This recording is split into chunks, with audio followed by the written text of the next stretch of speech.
What's going on, everybody? Cigar Show Tim here with another edition of Tobacco Talk, where I review a cigar and then I give you my thoughts on it in 4 key areas: flavor, draw, construction, and burn. It's everything you want to know about that cigar, but it's from my palate perspective, and then I rate it as to whether I think it's noteworthy or not. So the time has come. I have it here. I've got it in one of the multiple different vitolas that is offered in. You see the title. That's why you're here. Let's cut to the chase. This review is on the Crown Heads Las Calaveras EL or Edición Limitada 2024. You can see it right there in all of its beauty. You've got the footband here, the primary band there that says Las Calaveras, all that good stuff. So if we're going to review it, there's only one thing left to do. Let's light it up. All right, I went with a straight cut like I usually do. Cold draw, you get the molasses oat bread, you get the like richer brown sugar note, raisins, that kind of stuff. So let's toast it up.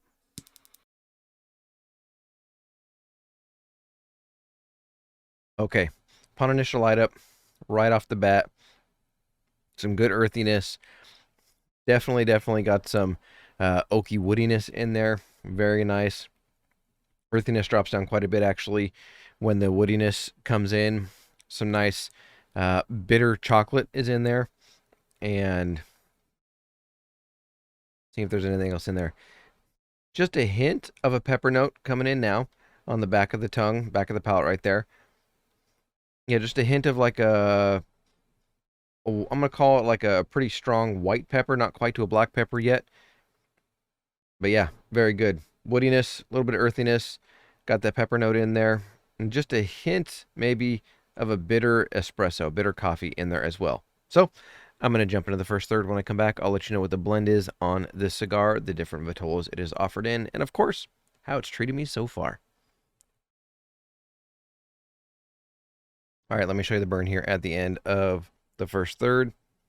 You can see right there, just a hint of a wave to it, just a peak right there. Other than that, doing very well with it. The ash fell off literally 2 seconds before I started to record this. So I was going to show you the ash. In fact, I did take a picture of it. It's on my Instagram. I'll put the picture right there. Great ash. Absolutely fantastic ash. Okay, let's talk about the Las Calaveras for 2024. Give a little bit of history and background in case you're not familiar with this at all. So the Las Calaveras has been around for now 10 years. It launched in 2014. They have been rolled and made at the My Father factory for the entire time, from my understanding, since they came out back 10 years ago. And Las Calaveras, if you're not familiar with it, refers to basically a drawing. Las Calaveras translates from Spanish into English as the skulls. And if you're familiar with Dia de los Muertos, the Day of the Dead, where they honor the family members that have long since passed, and the memory and all those different things, the skull is used for that a lot. And the skull is actually more of a it's called a dapper or female skull, and it's derived or originally came out, that imaging came out back in 1910 or 1912, somewhere around there, and it's actually called La Calavera Catrina. So La Calavera Catrina, more simply stated, is what the name of that skull is that's used for that very female looking, the dapper, like I just mentioned a second ago. And so what John does with Crown Heads, and I think I said this last year and the year before when I reviewed the LCs, was that what he does in the LC line is every year there are initials on the bands for someone important to the brand. Someone that passed away, whether it's a family member of an employee or just someone of significance, initials get put on the band to honor that person. And so that's a little bit of history on the LC line. This cigar is offered in 3 different vitolas for this year. There's the LC 48, which is what I have. It's a 6x48. There's an LC 52, which is a Robusto, a 5x52, and then there's an LC 54, which is a 6x54, so a little bit larger ring gauge than a traditional Toro. Those are the 3 different vitolas that it's offered in. Now you know the background on it. Let's get to the flavor notes in the first third. So the oaky woodiness is absolutely the most present and forward flavor note in it. The pepper did ramp up a little bit. I'm going to call it a mild black pepper now. It's gotten beyond the white pepper note that I just mentioned a second ago. And there's just this really nice cinnamon baking spice note that's in there as well. And it's just very smooth, very savory, very good. The blend on this is a Nicaraguan puro, meaning all the tobacco is grown in Nicaragua, and all that it says about it is that it is an Habano seed wrapper. So that's what we know about the blend. Now you know the background on Las Calaveras and what its origin was, and Las Calaveras Catrina, and the 1900s, early 1900s, when that drawing first was created and spread like crazy for Dia de los Muertos and all those different things. So I'm going to jump into the second third here. Oh, and the draw is doing absolutely fantastic on it. I love this 48 ring gauge. It is absolutely beautiful. I love that Vitola size for the ring gauge. Just absolutely delicious. Also the strength on this, I would say, is probably about a medium minus right now. Not very strong, not a cigar that's going to knock you back, nothing like that whatsoever. But now you know the draw, all that, you've seen the burn, everything that there is to know about it. And so I'm going to jump into the second third. When I come back, I'll let you know any changes in the flavor profile, the transitions, how it's treating me, if something goes wonky, if it gets even better, all those wonderful things. So here's to the second third. All right, let me show you the burn here at the end of the second third. You can see right here, burn is doing very, very well. Right there at the band, just about to singe it. Let's see if I can slide it off. Actually, I don't want to risk ruining the wrapper on this, so I am going to peel it, and nice and clean. Very nice. Set that right there. Okay, flavor notes in the second third. This continued to develop, and it got even better. I was going to say so much better, but it was really good in the first third. But this second third is absolutely phenomenal. So that oaky woodiness is absolutely still the most prominent flavor note, but followed very closely behind by that cinnamon baking spice. I love, one of my favorite flavor notes, especially with Nicaraguan tobacco, is a cinnamon note that's in there, and this absolutely has that. The pepper note is still a mild black pepper. It hasn't ramped up much really at all. The retrohale, you pick it up a little bit more, but it's not going to sting your nostrils or sinuses whatsoever. And it is just very savory and very smooth. The draw has stayed very nice the entire time. You just saw the burn on it. I'd say the strength did ramp up just a little bit. I'd call it a good solid medium now, but the cinnamon spice, now as I'm continuing to talk, just lingers and has a very nice long finish with that woodiness, and they complement each other so, so well. Very, very nicely.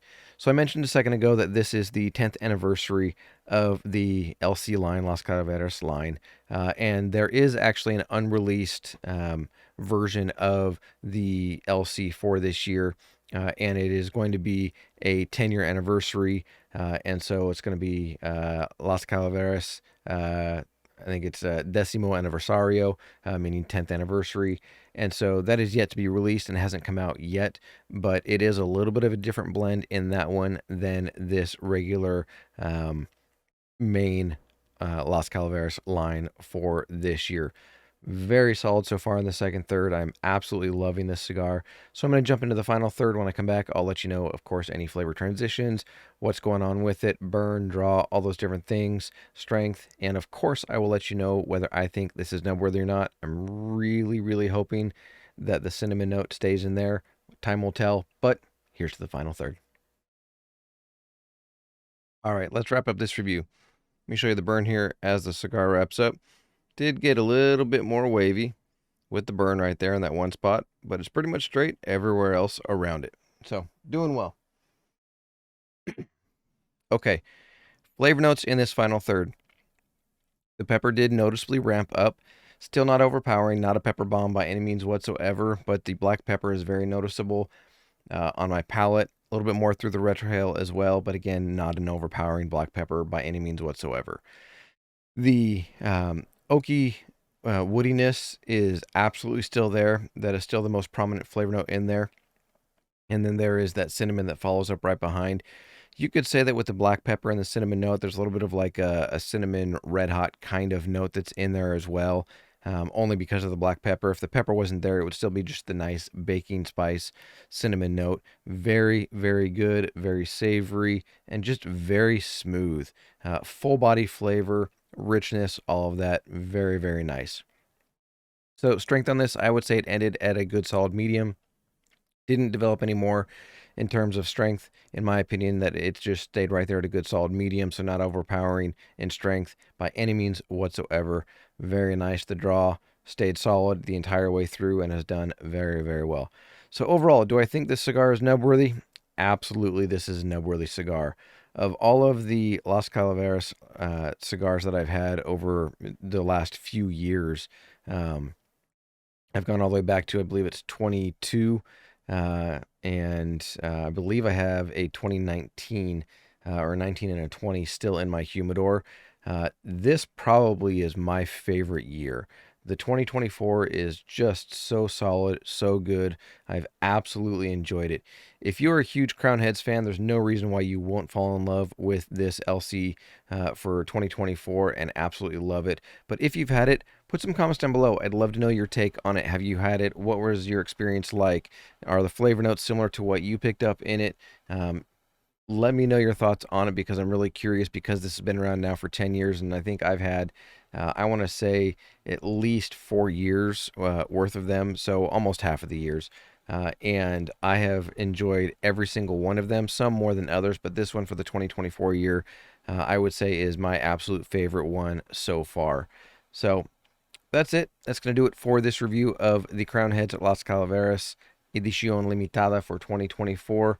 But let me know your thoughts below. I'd love to continue the conversation down in the comments. But that's going to do it for this review. Enjoy your cigar journey, everybody. I'm Cigar Show Tim. As always, I'll see ya.